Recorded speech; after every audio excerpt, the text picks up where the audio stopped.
After the massive undertaking that was the Dragon Slayer campaign, it's nice to be back to something a little more chill. I was challenged by this person with a wonderful Venusaur profile pic to beat their time of 12 days on the Freedom scenario. I love a good challenge, so I figured, why not? Let me give it a go. Into planning mode.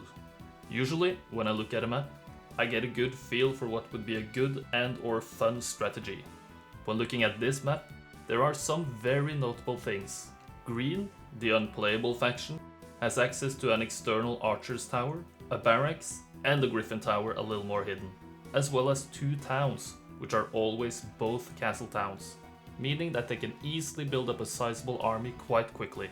Both tan and purple are playable and start off with 50 tier 1 creatures in their towns, which green does as well. Tan is placed quite centrally underground, with nearby access to a random relic artifact guarded by a random tier 6 creature.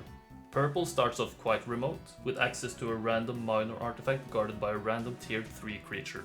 Obviously this means that tan is the better option as it's possible to get an earlier power spike, right? The issue with tan is that if you plan on doing this quickly, you need to go on a long detour after taking out the first enemy faction, slowing you down tremendously. If you start as purple instead, taking out tan can literally just be on the way to taking out green, as the 2-way portal next to the relic artifact takes you into green territory. And by just following the road, you can, with some luck, encounter every green hero on the way to their towns. Very efficient pathing. Therefore, I will play as purple. So that's problem number 1 solved. Problem number 2 is how to get strong enough to take out tan and the tier 6 creature while still having a powerful enough army to take out green. This is where I struggle to figure out a good solution. Initially, I was looking at the different ballista specialists. Pyre was my immediate first choice, as she also starts off with logistics, making her a very tempting choice. The problem was that the tier 6 creatures usually took out my ballista, making me extremely weak when reaching green. Other ballista users, like Gurnison, were slower than Pyre, making even tan a bit of an issue to take out without losing too much. Meaning, no ballista this time, sadly. Next in line were tier 1 creature specialists. This is what the original commenter used. If this was Hota, I could, in theory, use the same strategy they did, as upwards of 100 nymphs are very powerful and fast creatures. I'm not sure it would be as fast on a map as I would prefer, but it would still be a solid option. But Shadow of Death doesn't have any as powerful tier 1 specialists, so every time I tried, I just lost too much to the tier 6 creatures again. Finally, I remembered I had some unfinished business from the Island of Fire playthrough. Diplomacy. Rylan. If I can diplo a bunch of creatures on the way to the tier 6 creatures, I could kill them way more easily, and be strong enough to take on green. Theoretically at least. This strategy is especially good due to the fact that I start off with 50 centaurs in town as well, making creatures way more likely to join as my army's strength is very high. So after all this, the strategy is simply diplo, pick up all the XP along the way, ignore building my town up, and go go go go. Rampart, check. Rylan, check. Artifact bonus, check. Tan, Rampart, since I might want to upgrade some units at some point. Tan and green, artifact bonus, since I want their artifacts. And I'm ready to rumble. Psst, you. Yeah, you. Have you remembered to like, comment and subscribe? Or even become a channel member? Getting straight to the point. To find my seed, I head for the whites in the northwest corner and reset once. Easy to reach seed this time, finally. Afterwards, I leave the dwarves in town as they are extremely slow, pick up the 50 centaurs and then just head out. No goal to recruit any of the remaining 14 centaurs, but so be it. 63 centaurs should be good enough. I then set my sights on the griffins, which are in the same northwest corner as the whites were. Thanks to my army strength, these 16 griffins actually join, and we are already on the way to building a solid foundation. I used this opportunity to get the experience from the northernmost chest as well, which levels me up to advanced diplo, before I end day 1. Day 2, I get the XP from the second chest, which doesn't level me up, and I leave the artifact alone, as it gives +3 power, and I don't even have a spellbook. Instead, I'm going for the hobgoblins guarding the subterranean gate. The hobgoblins want to join for a price, but my loyalty is not for sale, so on principle, I decline the offer. Splitting up my griffins and sending them forward is the trick to this fight. Otto loses a centaur, that noob.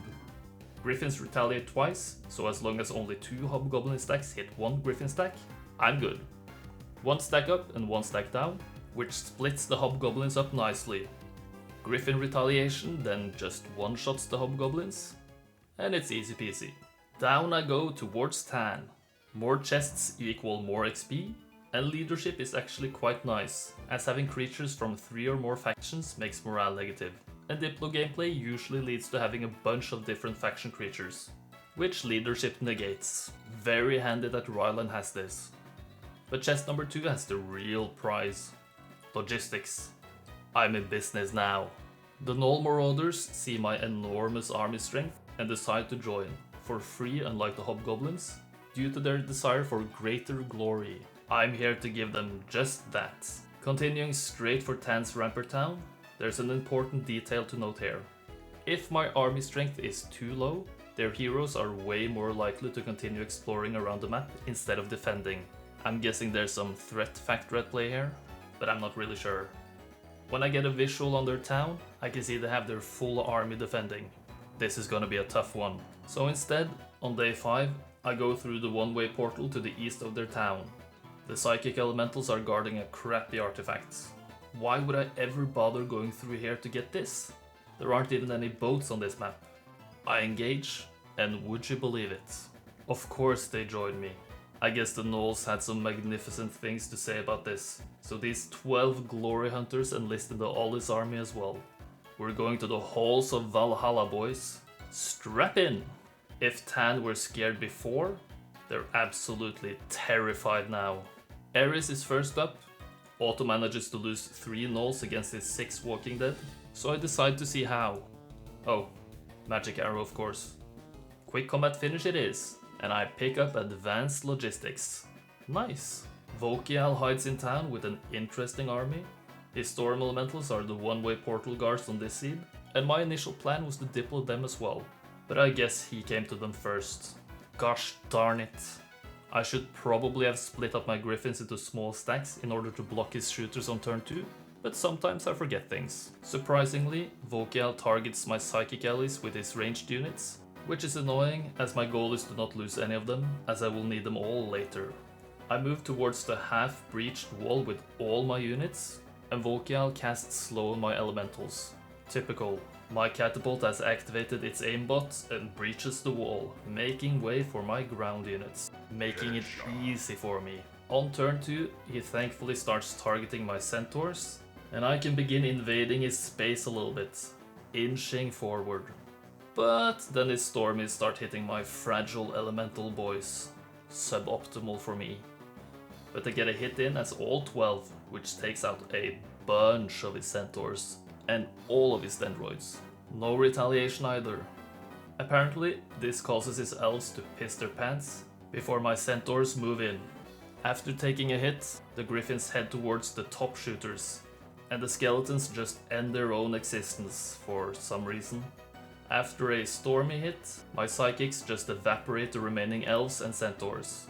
I consider for a while whether I want the centaurs or griffins to hit the stormies this round, eventually settling on the centaurs.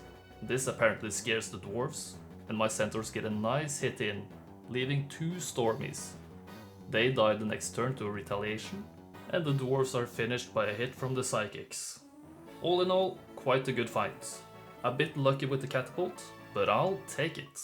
No psychics died, which was my main goal, and Tan is vanquished. Only green left. Afterwards, I recruit Genova, transfer Ryland's centaurs to her, upgrade the whole bunch to centaur captains, before trading the centaurs for the gnolls. The gnolls are a bit too slow for my taste now, and they made no impact last fight. Now, I head through the one-way again, setting my sights on green. Going through the two-way portal, I follow the road all the way to their main town, where Sylvia stands guard. She's up first, and she probably takes out 2 centaurs with a magic arrow, so I trust Otto did his best there. Orin is next, and Otto loses a psychic elemental, and I can't have that. His army is quite sizable for it being week 1 still. 95 pikemen is a lot of HP to go through. 950 to be exact. 27 archers are nothing to scoff at either. My plan? Make the griffins look as juicy as possible while I move my psychics and centaurs forward.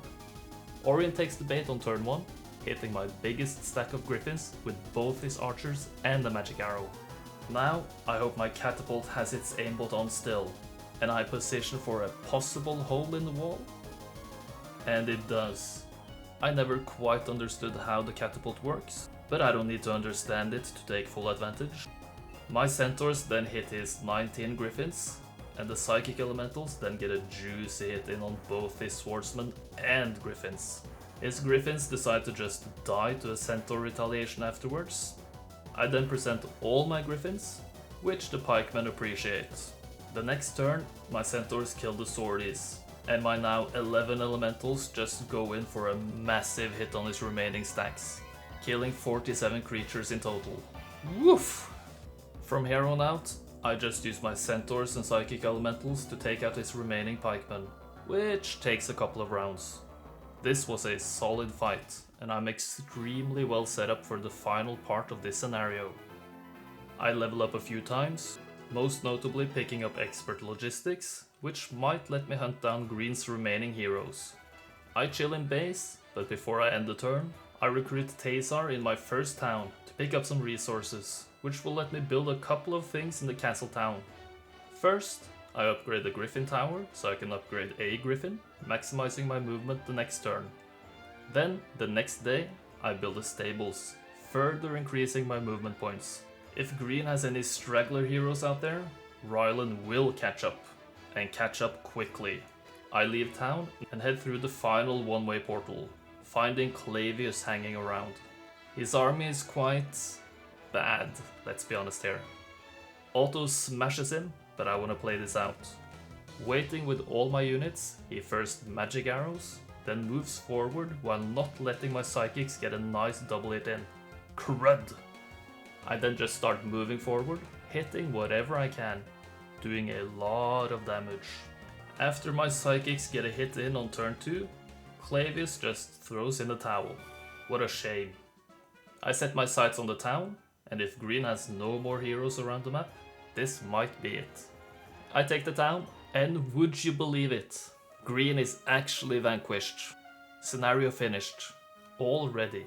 The challenge was fewer than 12 days, and I finished in 8. Just piss off, Uncle Sandro. Not a bad score either. 446, which is yet another Archangel. Thanks for the excellent and cool suggestion, Kalitas. This was just a bunch of fun to figure out, albeit a bit frustrating at times when I couldn't find a good way to do this. Maybe any of you can do it in fewer days? Let me know in the comments. And while you're down there, why not give this video a like and maybe subscribe to the channel? You can even become a channel member. I appreciate you watching all the way to the end, and I hope you have a might and magically good day. See you next time. A special thank you to all my channel members: Onufry, Sebastian Kopacz, Retarado Ricardo, Milkman, Matt H, Seal Oil, Rick Vishaupt, and S. Cubani. I appreciate all of you very much. Thank you again.